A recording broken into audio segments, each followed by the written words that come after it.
Mis hermanos, por favor, Hechos 26 en esta mañana. Acompáñenme, por favor, versículos del 1 al 8, Hechos 26. Y leemos: Entonces Agripa dijo a Pablo: se te permite hablar por ti mismo. Pablo entonces, extendiendo la mano, comenzó así su defensa. Me tengo por dichoso, oh rey Agripa, de que haya de defenderme hoy delante de ti de todas las cosas de que soy acusado por los judíos, mayormente porque tú conoces todas las costumbres y cuestiones que hay entre los judíos, por lo cual te ruego que me oigas con paciencia. Mi vida, pues, desde mi juventud, va a decir Pablo, la cual desde el principio pasé en mi nación, en Jerusalén, y aquí quiero que empecemos a ver cómo Pablo se está presentando como un verdadero judío, como inclusive un fariseo celoso por la ley. Bien, esto es maravilloso. Sigamos leyendo, por favor.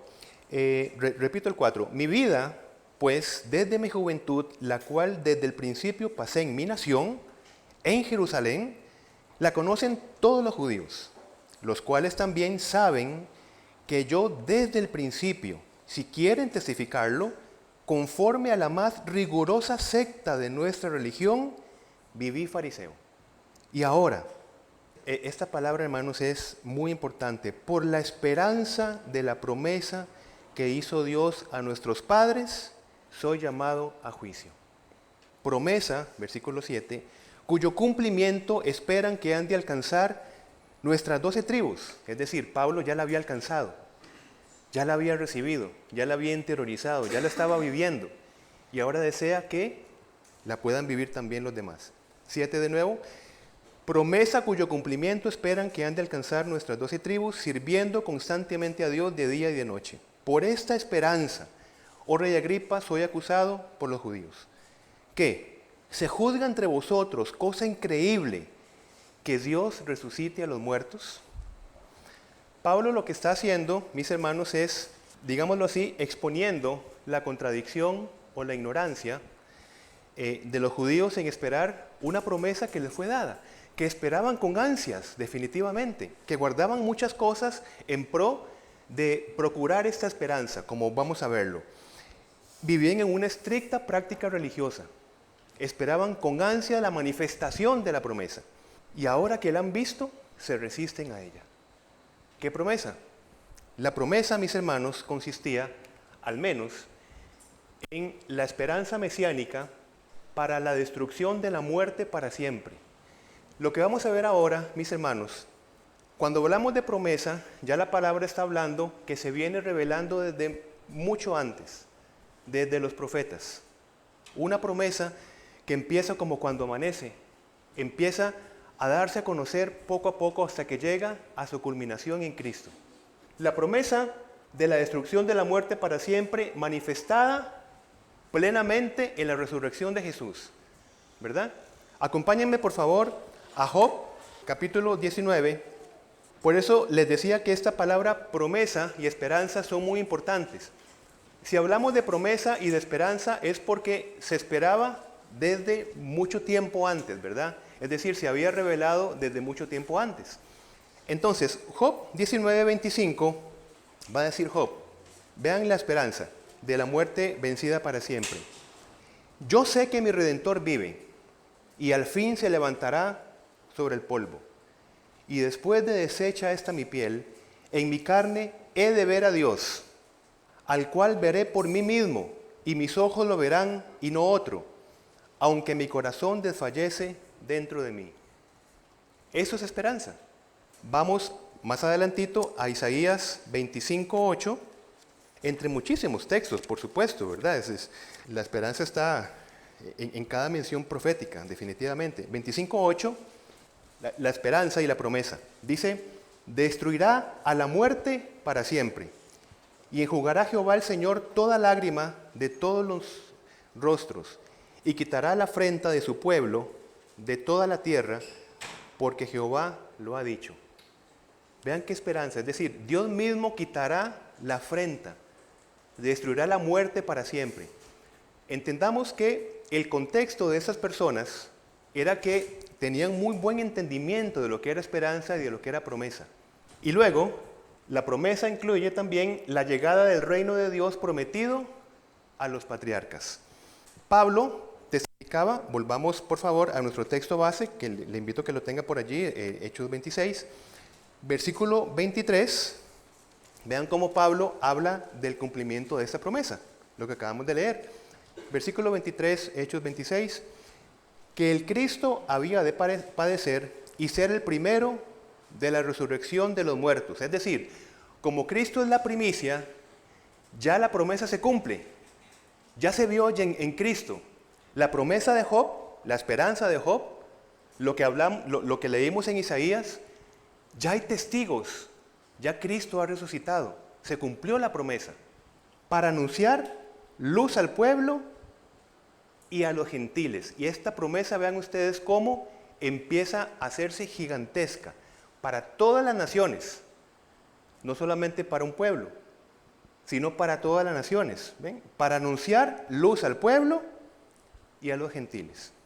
Y aquí está el culmen de la situación. Pablo, como hemos visto, era intensamente odiado por los que esperaban la promesa. ¿Por qué razón?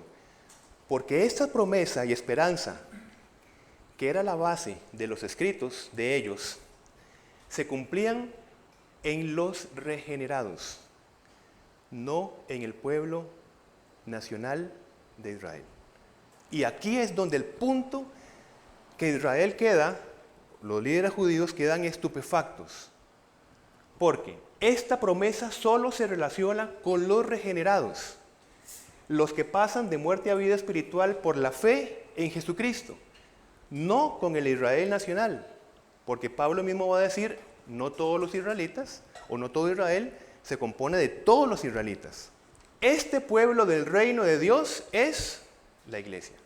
Si nosotros vemos el odio por aniquilar a Pablo, es porque él se atrevía a decir, esta promesa dada a nuestros padres, nos está diciendo que nosotros como pueblo descendiente meramente de Abraham, no vamos a recibirla. Y usted está hablando de un Mesías que está proclamando esto, que solamente esta promesa es para los que pasan de muerte a vida, aunque yo sea descendiente de la tribu de tal y descendiente de la tribu de tal. Exactamente eso es lo que estoy diciendo, dice Pablo. Esta promesa es para los regenerados. Si a nosotros nos causa, digamos que cierto asombro, imagínense en el contexto de ese momento, de una persona, un fariseo de fariseos predicando esto. La promesa es para los que pasan de muerte a vida espiritual. Mis hermanos, la iglesia no es algo que simplemente surge en un contexto histórico específico. Se manifiesta desde una línea histórica, que vamos a verlo, y llega a su culminación. La promesa llega a su culminación. Es importante que entendamos esto.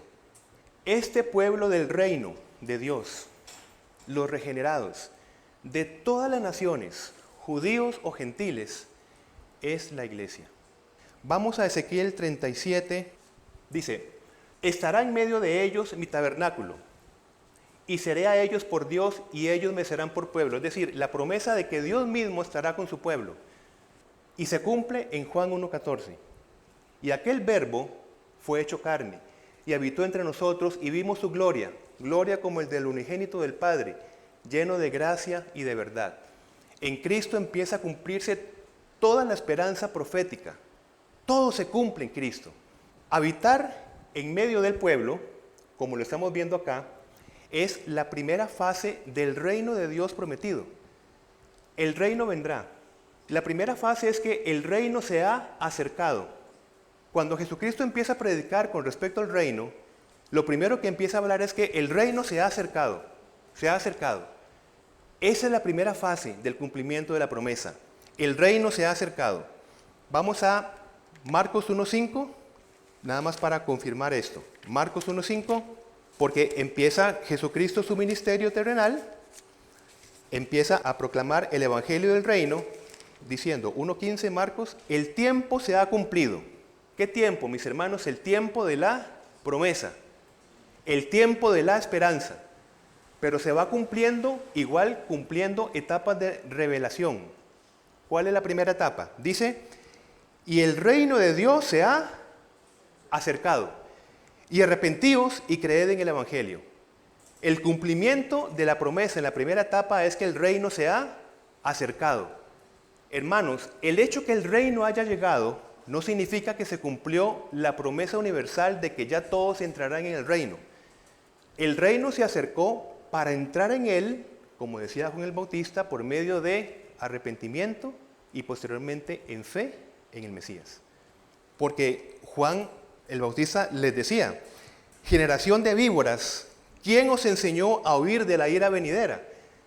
Si se estaba anunciando que el reino ya había llegado, y Jesús decía, arrepiéntanse porque el reino se ha acercado. ¿Qué es lo que estás predicando, Juan? ¿Arrepentirnos de qué? Si para nosotros es el reino. No, un momento.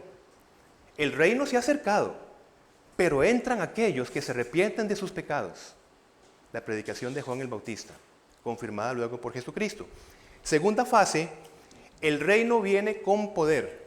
Vamos a Marcos 9:1. ¿Cuál es la primera fase? El reino se ha acercado. La segunda fase del reino, porque el reino vino y está viniendo. El reino viene con poder. También les dijo Jesús, Marcos 9:1, de cierto os digo que hay algunos de los que están aquí que no gustarán la muerte hasta que hayan visto el reino de Dios venido con poder. ¿A qué se refería? Pentecostés. No es que los que estaban ahí estaban vivos hasta la segunda venida de Cristo, sino que verían el reino venir con poder. Segunda fase. Primera fase, se ha acercado. El reino está viniendo y vendrá en una fase con poder. Y tercera fase, venir en gloria. En 2 de Tesalonicenses 1:10, donde Cristo ya va a venir en gloria. Y es la tercera fase del reino. El reino se está estableciendo entonces. Nosotros estamos en la fase 1 porque hemos entrado al reino como la comunidad del reino a través del arrepentimiento y la fe en Cristo. Estamos en fase 2 porque en Cristo hemos sido bautizados en el Espíritu y esperamos la venida del reino en la fase 3. Vendrá con gloria. Pablo le llama a la iglesia, como vamos a verlo acá, la nueva creación y el Israel de Dios. Porque en Cristo Jesús ni la circuncisión vale nada. Vean ustedes, entendamos el contexto de los israelitas diciendo, pero yo soy circuncidado. No me vengan a decir que yo no estoy en el reino de Dios. Y va a decir un fariseo de fariseos, en Cristo Jesús, es decir, el que trajo el reino, ni la circuncisión vale nada, ni la incircuncisión, sino una nueva creación. Ese es el anuncio del evangelio del reino, por lo cual Pablo era absolutamente odiado. Y a todos los que anden conforme a esta regla, paz y misericordia sea a ellos y al Israel de Dios. El nacimiento, hermanos, de este concepto de iglesia para todas las naciones fue profetizado, y vamos a ir ahí por favor desde Ezequiel 37 como uno de los textos. Vamos a Ezequiel 37 y les pido que veamos con muchísima atención, mis hermanos. Nosotros, evidentemente, en nuestro contexto cultural, en nuestra formación bíblica, etcétera, digamos que no solemos estudiar tanto el Antiguo Testamento. Error fatal, porque disparan un montón de doctrinas que no toman en cuenta todo cómo se va tejiendo la promesa de Dios para todas las naciones, desde profecías del Antiguo Testamento. 37, 1. La mano de Jehová vino sobre mí y me llevó en el espíritu de Jehová y me puso en medio de un valle que estaba lleno de huesos y me hizo pasar cerca de ellos por todo en derredor, y aquí que eran muchísimos sobre la faz del campo y por cierto secos en gran manera. Y me dijo, hijo de hombre, ¿vivirán estos huesos? Y dije, Señor Jehová, tú lo sabes. Me dijo entonces, profetiza sobre estos huesos y diles, huesos secos, oíd palabra de Jehová. Y así ha dicho Jehová el Señor de estos huesos. He aquí yo hago entrar espíritu. He hecho énfasis en dos palabras, palabra, espíritu. He aquí yo hago entrar espíritu en vosotros y viviréis, y pondré tendones sobre vosotros y haré subir sobre vosotros carne y os cubriré de piel y pondré en vosotros espíritu y viviréis y sabréis que yo soy Jehová. ¿Por qué digo esto, mis hermanos? Dios reveló el método para la regeneración del Israel de Dios, para todos. La palabra y el Espíritu de Dios. Miren lo que el rey, el del reino, hablaba, y empecemos a relacionarlo con las escrituras profetizadas antes. De cierto os digo, viene la hora, y ahora es, cuando los muertos oirán la voz del Hijo de Dios, y los que la oyeren vivirán. Nosotros no estamos habituados de memorizar las profecías como las de Ezequiel. Los judíos sí. Los huesos secos representan a toda la humanidad sin Cristo, no solo a los israelitas en el exilio, que era el contexto histórico inmediato, por supuesto, pero forma parte de la promesa, de la esperanza, ¿para qué? Para todas las naciones. Veamos en este texto, versículo 7, otra vez. Profeticé, pues, como me fue mandado. Y hubo un ruido mientras yo profetizaba. Y aquí un temblor, y los huesos se juntaron con cada hueso con su hueso. ¿A quién no recuerda? Y de repente vino del cielo un estruendo, como de un viento recio que soplaba, el cual llenó toda la casa donde estaban sentados. Vemos 8:9 en Ezequiel. Quédese en Ezequiel 37, por favor. Y miré, y he aquí tendones sobre ellos, y la carne subió, y la piel cubrió por encima de ellos, pero no había en ellos espíritu. Y me dijo, profetiza al espíritu, profetiza, hijo de hombre, y di al espíritu, así ha dicho Jehová el Señor, espíritu, ven de los cuatro vientos, y sopla sobre estos muertos, y vivirán. Jesús le dijo a Nicodemo, el viento sopla de donde quiere, y oye su sonido, mas ni sabe de dónde viene ni de dónde va. Así es todo aquel que es. Tú siendo maestro de Israel, ¿y no entiendes las profecías? ¿No entiendes que el reino fue profetizado y solo se entra en él cuando es nacido de nuevo por el Espíritu? ¿Y tú no entiendes estas cosas? Versículo 10 de Ezequiel. Y profeticé como me había mandado, y entró espíritu en ellos, y vivieron, y estuvieron sobre sus pies un ejército grande en extremo. Pero muchos de los que habían oído la palabra creyeron, y el número de los varones era como de 5,000. Hermanos, la iglesia está profetizada desde el Antiguo Testamento, y es una línea donde lo que conocemos hoy como el cumplimiento es justamente esto, el cumplimiento de la promesa, porque ya vino el Rey del reino que ha dado el Espíritu, y la iglesia es esa comunidad mesiánica en el sentido de que recibimos al Mesías, su obra, su vida, por medio de la fe, para que usted y yo tengamos vida por la palabra y el Espíritu. Hechos 2, 39 y 40. El apóstol Pedro. Porque para vosotros es la promesa. Por eso les decía, tengamos esa palabra promesa, esperanza, que para ellos es más fuerte que la de nosotros. Para vosotros es la promesa, y para vuestros hijos, y para todos los que están lejos, para cuantos el Señor nuestro Dios llamare. 40. Y con otras muchas palabras testificaba y les exhortaba diciendo, sed salvos de esta perversa generación. La generación que no acepta la invitación del reino en el Mesías prometido es una generación perversa.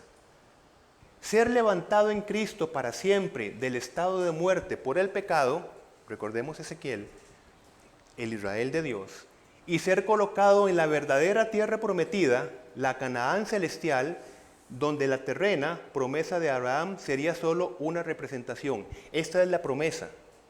Esta es la promesa que se cumplió. Ni siquiera es promesa de tierra, porque en Cristo se cumple la promesa de una tierra celestial, como va a decir Pablo en Efesios. Sentados en lugares celestiales, descansando en Cristo Jesús. La promesa se cumple en Cristo. Toda promesa se cumple en Cristo. Ahora, ¿con qué autoridad Pablo hablaba de esto? Vamos entonces a Hechos, nuestro texto en Hechos 26, porque todo esto no era algo que Pablo tuvo como una reflexión personal en sus muchos estudios. fue algo que le fue revelado de una manera asombrosa, como vamos a ver en versículo 9. Yo ciertamente había creído mi deber hacer muchas cosas contra el nombre de Jesús de Nazaret, lo cual también hice en Jerusalén. Yo encerré en cárceles a muchos de los santos, habiendo recibido poderes de los principales sacerdotes, y cuando los mataron, yo di mi voto. Y muchas veces, castigándolos en todas las sinagogas, los forcé a blasfemar. Y enfurecido sobremanera contra ellos, los perseguí hasta en las ciudades extranjeras. Versículo 12. Ocupado en esto, iba yo a Damasco con poderes y en comisión de los principales sacerdotes. Cuando a mediodía, oh rey, yendo por el camino, vi una luz del cielo que sobrepasaba el resplandor del sol, la cual me rodeó a mí y a los que iban conmigo. Y habiendo caído todos nosotros en tierra, oí una voz que me hablaba. Y decía en lengua hebrea: Saulo, Saulo, ¿por qué me persigues? Dura cosa te es dar cosas contra el aguijón. Yo entonces dije: ¿quién eres, Señor? Y el Señor dijo: yo soy Jesús, a quien tú persigues. Pero levántate y ponte sobre tus pies, porque para esto he aparecido a ti, para ponerte por ministro y testigo, aquí está hablando de su apostolado, de las cosas que has visto y de aquellas en que me apareceré a ti, librándote de tu pueblo y de los gentiles. Aquí viene la comisión, a quienes ahora te envío. Pablo fue enviado directamente por el Señor Jesús resucitado, y por eso hablaba con esa autoridad del resucitado. Este mensaje, este cumplimiento de la promesa fue lo que yo recibí del resucitado. Comprendan, no entienden lo que es el reino de Dios. No entienden lo que es la promesa y cómo entrar a la promesa.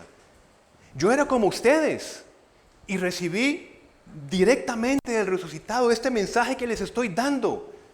Yo testifico de lo que yo recibí. 18, para que abra sus ojos, va a decir Pablo, para que se conviertan de las tinieblas a la luz y de la potestad de Satanás a Dios. Ustedes son hijos del diablo, les dijo Jesús a los fariseos, pero con esperanza, porque podían ver la luz y salir de esas garras de ignorancia, para que reciban por la fe que es en mí, en Jesús, perdón de pecados y herencia entre los santificados. Herencia, si para nosotros es la tierra, va a decir los judíos. Momento, puede ser tierra nacional, pero no es la tierra del reino. Vamos a ver, por favor, Hechos 26, del 19 al 23. Pablo, recordemos que está hablando acerca de su testimonio. ¿Por qué razón? Porque está hablando un judío como tal, que esperaba la promesa, que es impactado por el resucitado. Es impactado por aquel que trajo el reino, impactado por aquel que cumplió toda promesa del reino. Es ese templo resucitado, es ese sacerdocio universal que se nos ofrece para no volver al sacerdocio levítico nunca más. Ya es el sacrificio perfecto y único para no restablecer ningún sacrificio posterior. Él es el templo, Él lo reconstruyó en el Espíritu, no el hombre lo va a reconstruir. Él es el cumplimiento de toda promesa completa. Todo esto es el por lo cual del 19. Por lo cual, oh rey Agripa, no fui rebelde a la visión celestial, sino que anuncié primeramente a los que están en Damasco y Jerusalén y por toda la tierra de Judea y a los gentiles que se arrepintiesen y se convirtiesen a Dios. ¿Recuerdan? Porque el reino ha llegado. Y para entrar a este reino que ha llegado, se entra por medio del arrepentimiento y la fe en el que trajo el reino, en el Mesías, en Jesucristo. Haciendo obras dignas de arrepentimiento. 21.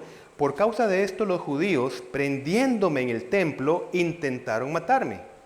Pero habiendo obtenido auxilio de Dios, persevero hasta el día de hoy, dando testimonio a pequeños y a grandes, es decir, a gente importante, a gente común, ¿verdad?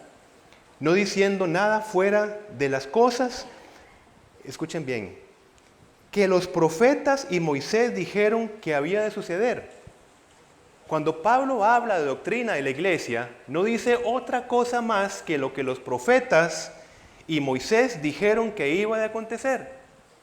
23, que el Cristo había de padecer y ser el primero de la resurrección de los muertos para anunciar luz al pueblo y a los gentiles. Entonces, mis hermanos, desde una saludable cristología podemos con toda confianza entender que la iglesia está conformada por el pueblo mesiánico.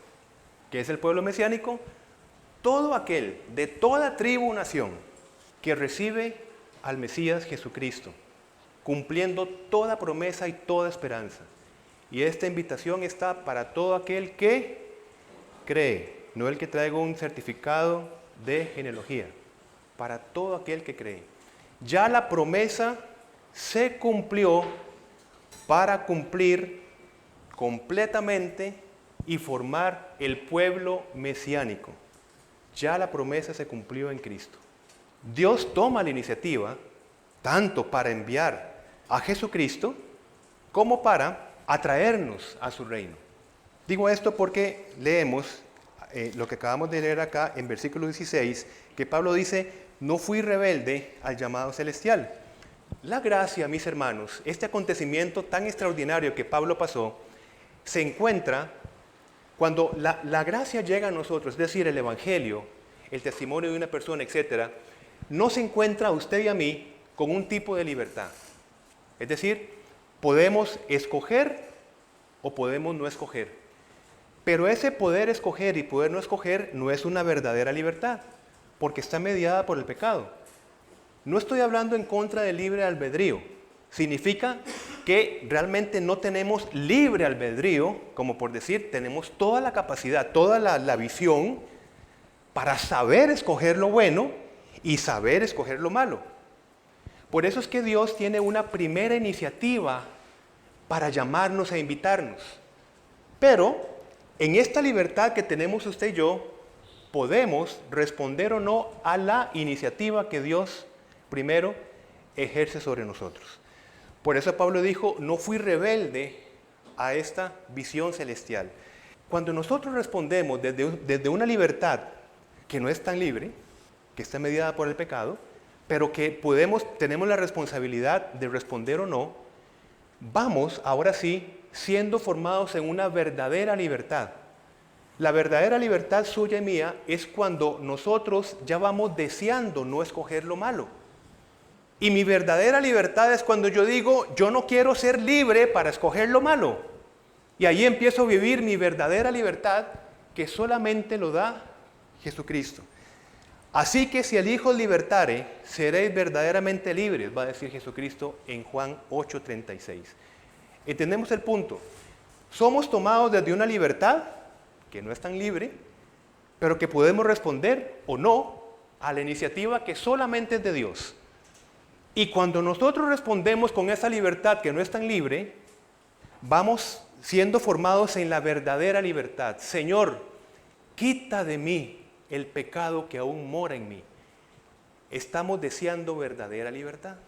Y usted y yo tendremos verdadera libertad en el estado de nuestra glorificación, porque seremos completamente guiados sin el pecado a la voluntad de Dios. Y allí viviremos verdaderamente libres. Por eso Pablo dice que no fue rebelde. ¿Por qué? ¿Pudo Pablo haber sido rebelde a pesar de esta maravillosa exposición que tuvo en 26:14? Cuando el resucitado se le aparece, por supuesto que sí, porque manifestaciones extraordinarias lo tuvieron desde mucho tiempo atrás, muchos judíos. ¿Quién no vio las manifestaciones grandiosas en Egipto? Y esa generación no entró al descanso.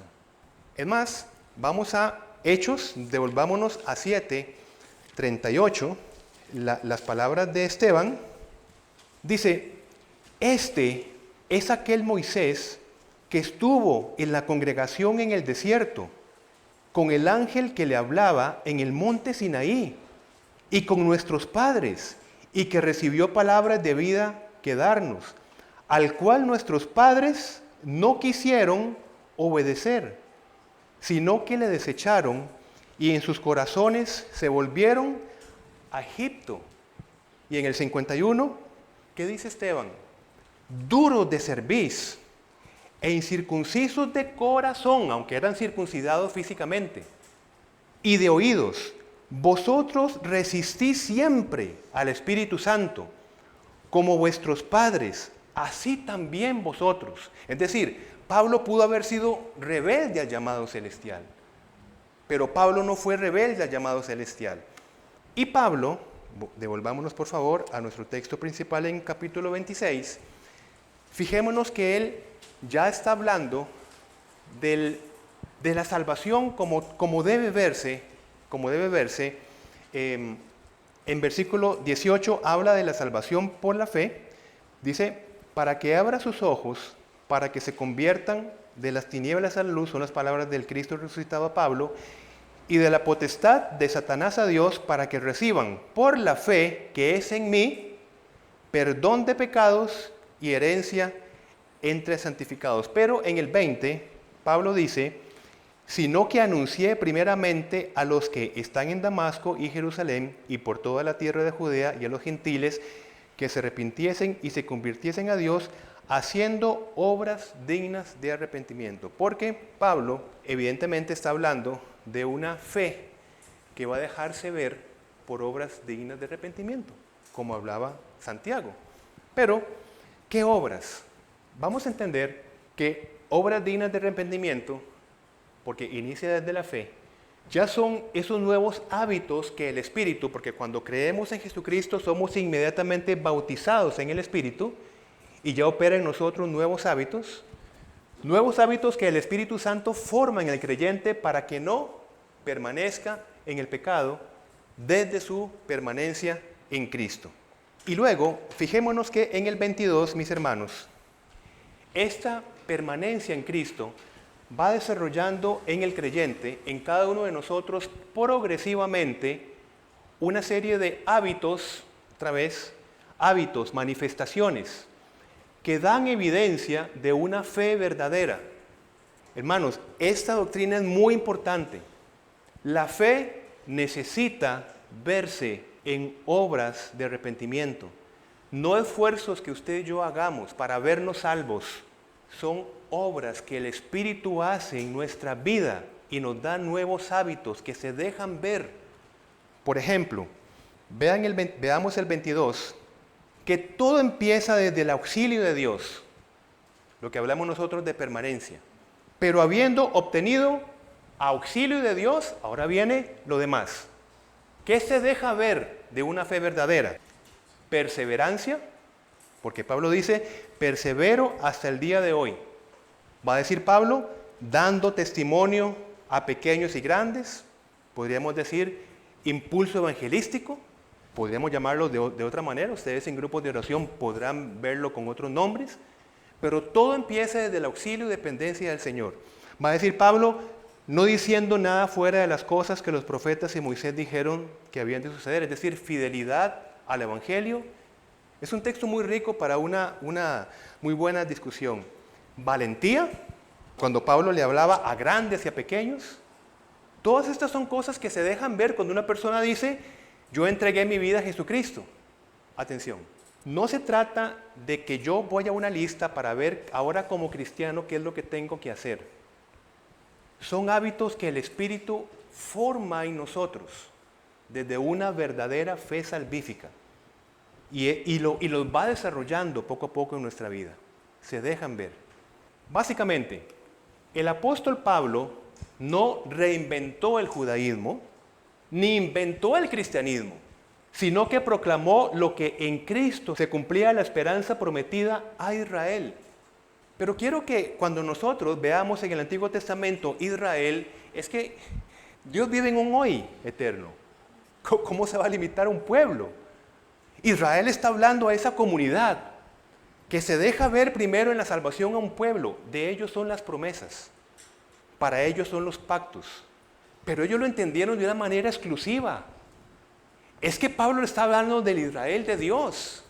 Por eso es que podemos decir que integra a judíos y gentiles en un solo pueblo redimido. Mis hermanos, la promesa, el reino no fue para liberarlos de la parte política militar. Así lo entendían ellos. Es más, pudieron haber estado, y como lo estuvieron esclavos, hasta el 48 tuvieron de nuevo una nación reconocida. Pero el Mesías llegó a darles paz y a liberarlos de algo mucho más grandioso y profundo que lo que podían ver los ojos, a darles una tierra muchísimo más de lo que podían ver. Esta fue la promesa, la esperanza cumplida en Jesucristo para cada uno de nosotros. ¿Vivimos todos en la tierra de Israel? Podemos decir, por supuesto que sí, porque vivimos en el descanso, en la Canaán prometida a Abraham. Para nosotros es también, porque no se trata de una tierra, se trata de un estado de paz en Cristo. Es más, se trata de cielo nuevo y tierra nueva. Y cada uno de nosotros hemos entrado a esa promesa, ya se cumplió. No hay nada más que hacer. ¿Restaurar qué? Se restauró todo en Cristo ya. Todo en Cristo. Por eso digo que necesitamos crecer en más cristología para entender escatología, soteriología, eclesiología. Todo depende de la cristología. Todo depende de la cristología. Vamos a versículo 24, por favor. Continúa, la narración. Diciendo él estas cosas en su defensa, Festo a gran voz dijo, lo interrumpió y dijo, estás loco, Pablo. Las muchas letras te vuelven loco. Mas él dijo, no estoy loco, excelentísimo Festo, sino que hablo palabras de verdad y de cordura. Pues el rey sabe estas cosas, delante de quien también hablo con toda confianza, porque no pienso que ignora nada de esto, pues no se ha hecho esto en algún rincón. Es decir, esto no ha estado oculto. La profecía siempre ha estado ahí, la esperanza siempre ha estado ahí. Las manifestaciones milagrosas la vieron toda Jerusalén y fuera de Jerusalén. Esto no ha estado en un rincón, el reino no vino, el reino se mostró. ¿Crees, oh rey Agripa, 27, a los profetas? La pregunta que Pablo le dice, ¿tú crees a los profetas? Yo sé que crees. Entonces Agripa dijo a Pablo, por poco me persuades a ser cristiano, dice el arrogante este. Por poco me persuades. Y Pablo dijo, quisiera Dios que por poco, por mucho, no solamente tú, sino también todos los que hoy me oyen, fueseis hechos tales cual yo soy, excepto estas cadenas. El amor de Pablo, mis hermanos, no miraba la ofensa que recibía, sino la necesidad de las personas. Quisiera Dios que entendieras, que respondieras. Por eso Pablo dijo, yo no fui rebelde. O sea, ¿qué está queriendo decir? Que ustedes son unos rebeldes. Ustedes siguen dando cosas contra el aguijón como yo por mucho tiempo estuve. Pero ya, ahora yo como judío he recibido la verdadera promesa y esperanza que quiero que ustedes compartan también.